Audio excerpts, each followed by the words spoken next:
Hey, my friends. So 4 years ago, I retired. And before I retired, I had to think through some concerns. And do you know what the number one concern was? Well, I'm going to tell you.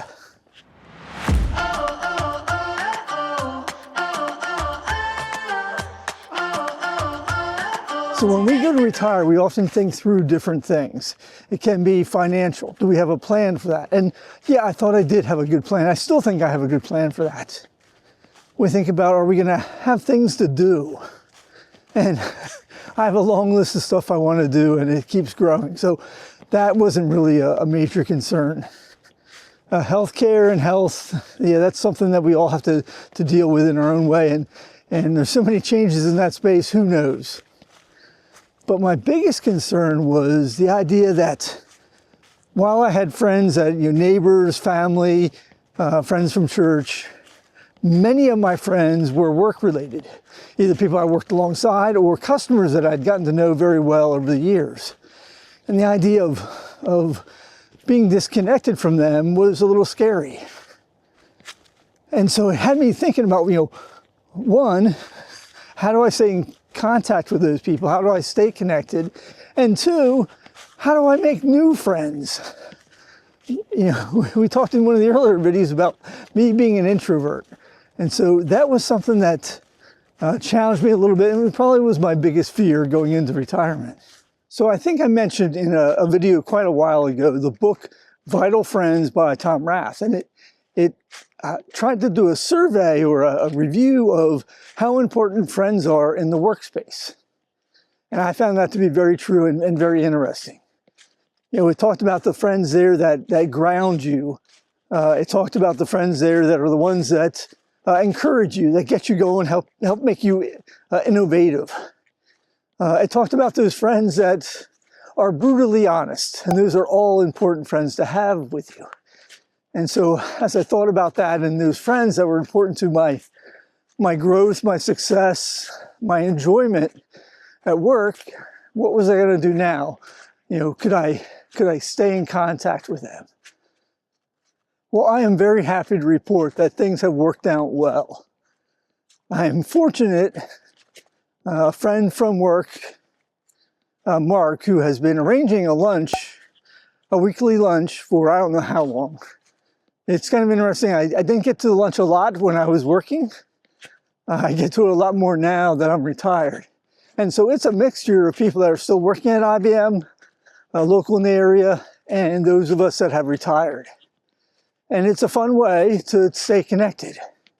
I don't make them all, but I make the majority of them.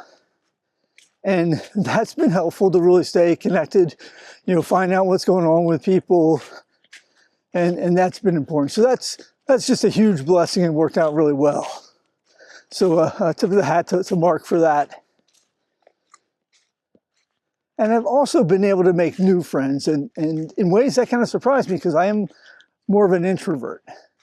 So that's been done through pursuing things that I'm interested in, and volunteering has been a huge part of it. So in terms of interests, getting more into hiking again, and so the Triple Cities Hiking Club, making connections there, the Naturalist Club of Broome County, different friendships through that, as well as my interest in history. Not that I consider myself a historian, but just an interest in it. So the Nanticoke Valley Historical Society, the work that I had done with the Endicott History and Heritage Center. I'm still encouraged and pleased by the connections I made there and real friendships. And then just as much the volunteer work. So trail maintenance I've done for different organizations, and most importantly, probably the work that I've done with the Waterman Conservation Education Center. I made just some great friendships there. And it was kind of interesting. I just realized this morning that the idea that with Waterman, doing the boat tours, in a sense, we kind of had customers there, right? They were visitors.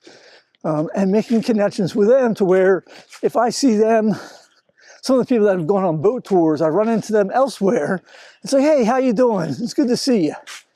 And so I'm really pleased to report that I've made new friends, and they're good, solid friends. And so it is possible. So if you're wondering where I am today, I'm at Arnold Park over in Vestal. It's a town park, and even though we call it a park, it still has these really cool trails out here. So not a lot, a little bit over a mile. Maybe Glenn, you can give us the real details on that. But it's a nice area. Right now with the leaves down, I don't know if you can see over my shoulder here, you can see through the trees a little bit. You're actually looking across the Susquehanna over to Endicott. And so that's kind of fun. But a neat little park. If you're in this area, check it out sometime. A couple different little trails here that wander up here. A section is a little steeper than you would think of in a town park. You know, you're not really in the Catskills or anything like that yet, but still a little bit of altitude gain and fun. Just a beautiful little area here. So keeping in touch with people and keeping those friendships does take some work. But I think it's worthwhile. I know I haven't done as good a job as I should, but when we retire, we'll often talk to people about, hey, you know, we're going to keep in touch. We'll do lunch. We'll do whatever. But sometimes we're out of sight, out of mind.